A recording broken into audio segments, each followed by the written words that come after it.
So good morning, Beverley. It's so great to be here with you today for my community corner. Thank you so much for agreeing to do this. My pleasure. You are a legendary sport journalist. I've been following you for many years. I am inspired by you. You've written a number of books, and I'm so glad that you introduced yourself to me because I found out that you live right here in Ward 3 in Mississauga, and you have done so for many years. And we're here to talk today about another milestone book that you've written called Skating to Sochi. So, and as Sochi's just around the corner, I think it's a perfect opportunity to talk about that. So I know you've written a number of different books, and we have some of them here. Talking Figure Skating, A Year in Figure Skating, and you've been writing and been inspired by figure skating, among other sports, since I guess the late 1970s. 1978 I started working for the Globe and Mail, but I didn't really start covering figure skating until about late 1980. Okay, so what has inspired you to write this book? I know the Olympics are just around the corner, but what's inspired you to write this book, and how is it different from the other figure skating books that you have already written and published? Well, this book I thought was kind of an interesting idea because I have found that people who write biographies of athletes after they win an Olympic medal, the interest in the Olympics dies so quickly afterwards. Mm-hmm. So I thought, why don't I do a book that leads up to the Olympics that helps people and enhance their enjoyment when they watch it, so that they know who these people are and the backstories behind them, and not just what they've done, but who they are and something about the sport. Mm-hmm. I mean, I've covered a lot of different sports, and I can remember covering rowing. Mm-hmm. And I love covering rowing, but when you actually watch the event, there go those little boats sneaking down the thing, and how boring could that be? But I went to Victoria and spent 3 days with the heavyweight men's team, and I got to know every single one of the men in the men's 8. And when you see that boat going down, the waterway, knowing who's in that boat and what it all means to them, it's much more interesting. Much more, it gives you much more background. It gives the viewer much more background behind the story behind the story, so to speak. Right. So did you ever skate yourself, or how were you drawn to figure skating? I never skated. I never skated, really. I was terrible. But when I started covering horse racing at the Globe and Mail, and I had an editor that called me in one day and said, what else would you like to cover besides horse racing? And I thought for about 10 seconds, and I said, well, figure skating. And he said, I'm really glad you said that, because that's exactly why I called you in here. I don't have a figure skating writer, and I want you to be that person. And I really knew nothing other than who Toller Cranston and Karen Magnuson were, but I decided that I wanted to know everything there was to know about the sport, and I didn't want to have to depend on another person to tell me things, whether something was good or bad or what the jumps were. So I learned all the jumps by sight. I didn't skate myself, but I learned how to recognize them all by sight. And I just researched everything to the nth degree and got to know everybody. And away I went. You really did your homework. I did. Mm-hmm. Are figure skating and horse racing related in any way? It's funny, people have said the two sports are completely different. And one tends to be summer and one tends to be winter, although they cross paths. But to me, the whole thing is the same. Sport is often a microcosm of life, mm-hmm. and what these people go through and what they learn. You can learn from that. Mm-hmm. And I've always looked at it that way, that I found the people the most interesting part of both sports. And you definitely illustrate that and demonstrate that through the books that you've written, including in Skating to Sochi, that there's personal journeys that are taking place, but there's also community journeys that are taking place through the different books. So, do you remember the first skating story that you ever wrote? I remember that I was asked to go to the World Junior Figure Skating Championships in London back in the winter of 1980. It was also the same week that John Lennon was assassinated. Oh, wow. I was there. I remember being in the hotel room. So I was writing stories about skaters that were just starting to appear. Canadian skating had been in sort of a lull, and it started gathering force in the early 80s, and you had the Brian Orsers, and you had the Underhill and Martinis, and the Wilson and McCalls starting to come out. And I was sort of there to see everything sort of expand and grow into what it is today. So since then, you've written thousands, literally thousands of stories about skaters, about the skating world. You've seen the ups and downs of Canadian figure skating, of skating on an international scene, and how the stories that you've written in Skating to Sochi, are they written in a different format from when you first started writing, or do you see, as a writer, as a journalist, do you see, because of all of those experiences and through your storytelling, do you see that you've written these in a different way, or was that part of why you wrote the book? Or I don't think it's really different. It's just that I come to this book with decades of knowledge and contacts, and I can get to people that other people can't get to, because the door's open. When I ask for an interview, I often get it. I don't get turned down, and there's a great, it helps you a lot when people know who you are. They will talk to you, because I can get interviews with Chinese people, and I can get interviews with Russian people, and so on and so forth. I'm known everywhere.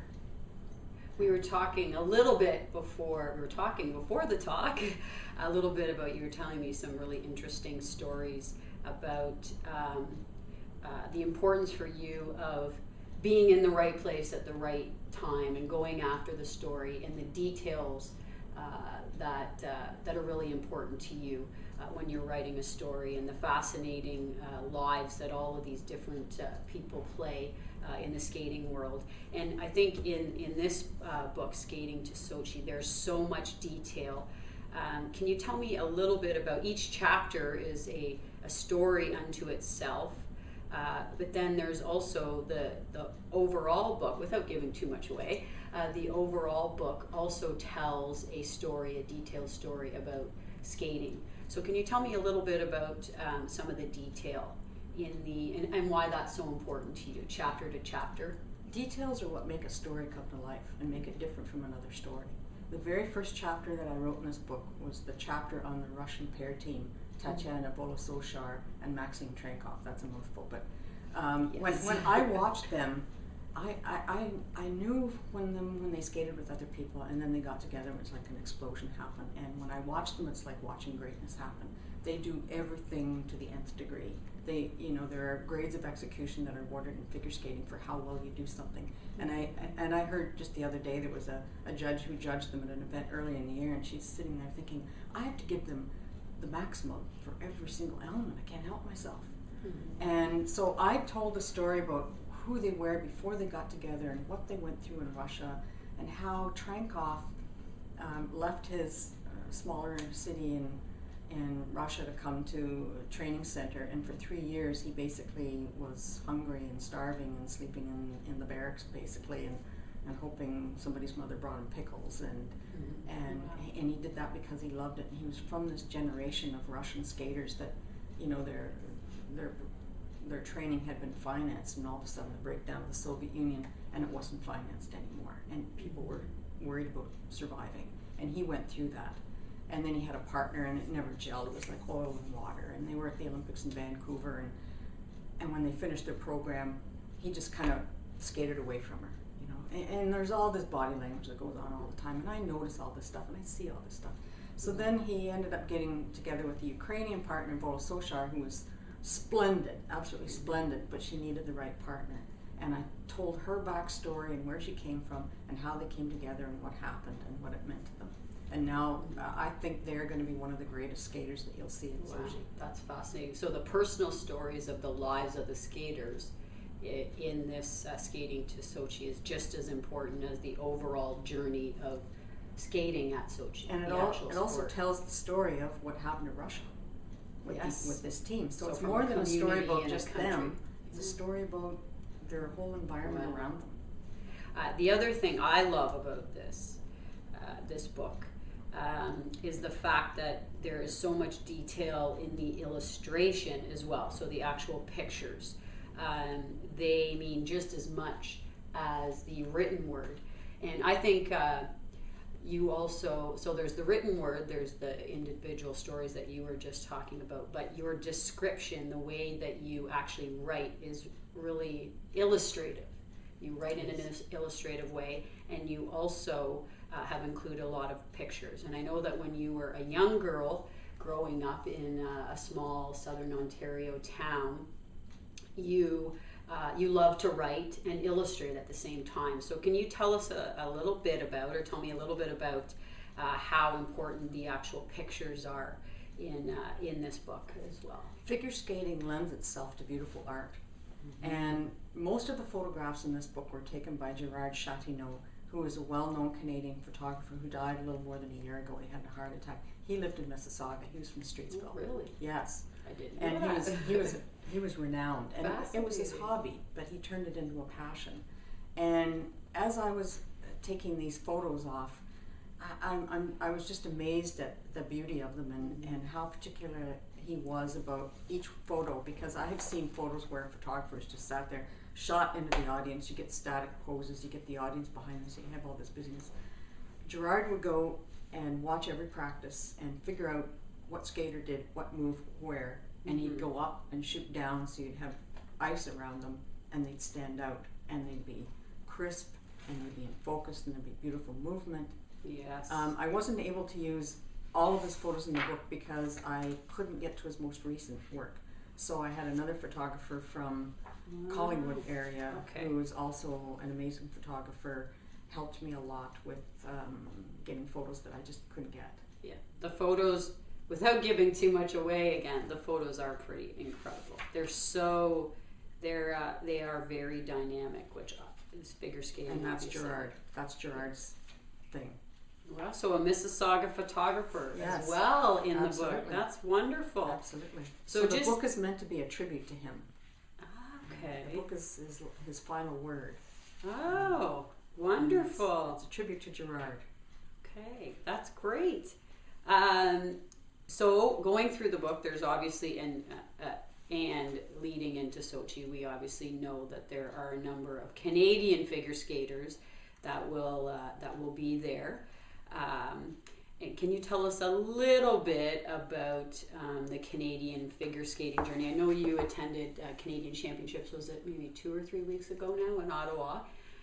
Some of the names are familiar. One being Patrick Chan, he's very familiar to Canadians, whether they're experienced in figure skating or not. But can you just speak a little bit to the Canadian contingent that will be in Sochi and your experiences with them? And I know that they are obviously, you've written about them in this book. It's an amazing team. It is the strongest team I think that's ever gone to an Olympics in figure skating. Canada has the largest team in the world. It's a larger team than Russia or the United States. And not only that, they have a lot of depth. The second person coming in is also very strong. So you have the Patrick Chans, and I've known him since he was 8 or 9 years old. I was quite friendly with his coach, who died when he was 90. He was an amazing person, and I remember it was at the Hershey Center when I first met Patrick. He was like a juvenile skater. He could barely see over the boards. And his coach said to me, I have this boy, and it was Patrick. So I have watched Patrick grow up. I basically watched him grow up. It's been quite amazing. Yes. And I think I heard, so when they announced the actual team, I didn't watch. I watched a bit of the Canadian Figure Skating Championships, but when they announced the team and they had them coming forward and they got to put their jackets on, with Canadian pride, and seeing that, I heard from some of them just speaking, whether it would be a pairs, a couples, or individual. And Patrick, I thought, oh my God, his French is amazing. I heard him speak. He spoke French before he spoke English. Oh, really? I didn't know that.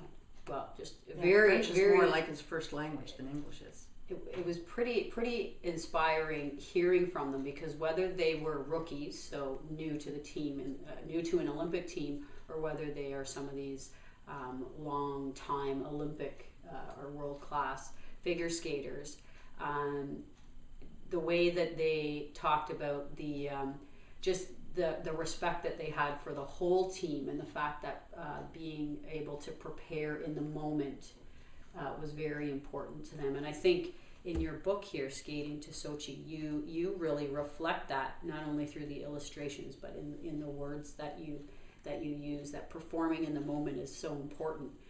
So having covered sport for so many years, is that a lesson that you've taken away performing in the moment, being able to do that, or what other lessons have you learned as a, not an athlete, but being there in that environment and getting to see what's happening and following these athletes from the time before they actually get onto that international scene and going through that journey? What are some of the messages? I hear them telling me so many stories, and one thing that sticks out in my mind, I knew Shaylin Bourne when she was quite young, and I remember her saying to me, you know what, I don't do nervous. Nervous doesn't work. I filed that away.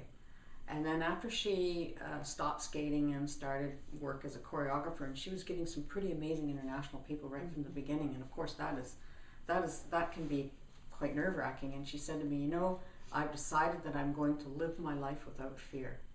And that really stuck. That really stuck. It was when we were having a conversation at a coffee shop one time. So a lot of the things these skaters say to me stick with me, and I use them for myself.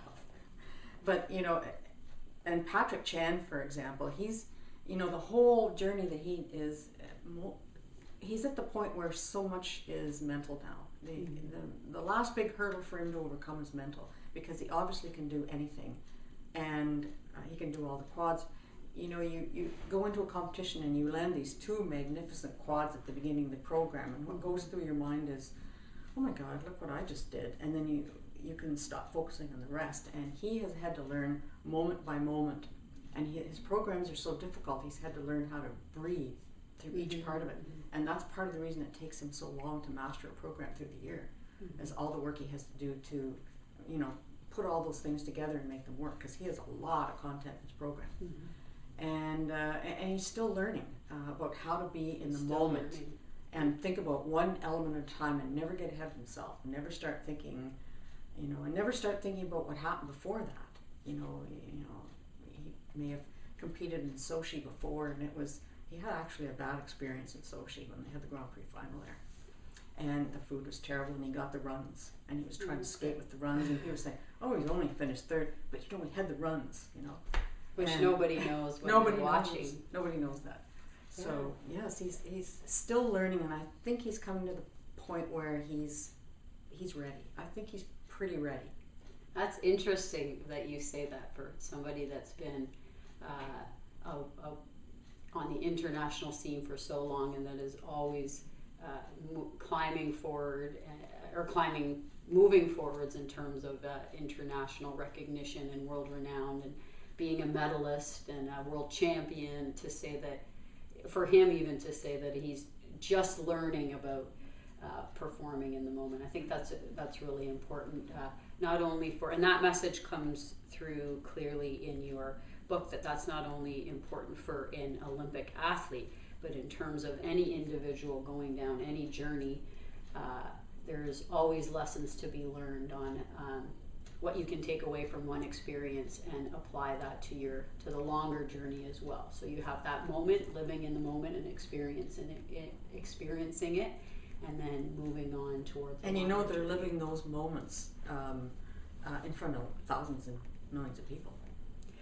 That's quite intense. Oh yes. That's quite intense. Oh, definitely.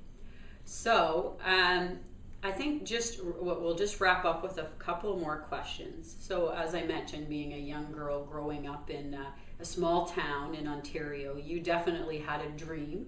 You were inspired by a horse to write about, in that case, originally about horse racing, and to also illustrate and write your own books. It has taken you on an amazing journey.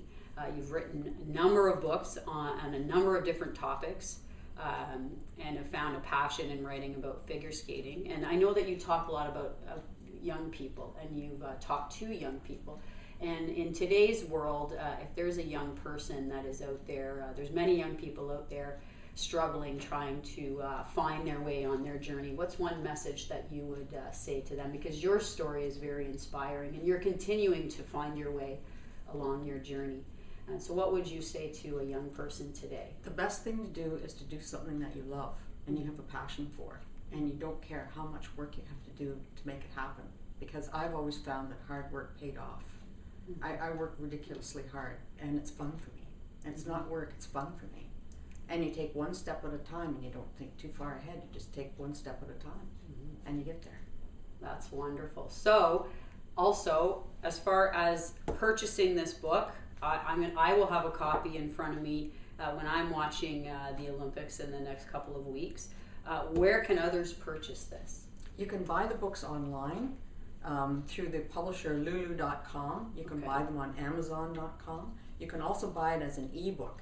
If you Okay. Google skating to Sochi in quotation marks, it'll come up right at the top That's interesting. how to download it as an ebook, which is the most inexpensive way to buy it. Also, on this coming Friday night, I'm having a book signing at the Chapters bookstore at Square One in the evening. Wonderful. On Friday. So anyone from the area can come out and meet with you. Absolutely. Okay, well, thank you very much for taking the time to meet with me here today and talk to me. And I know that I'll have this book by my side, Skating to Sochi, when I'm watching the games. And congratulations and all the best of luck. And you are a great inspiration. Thank you. Thank you.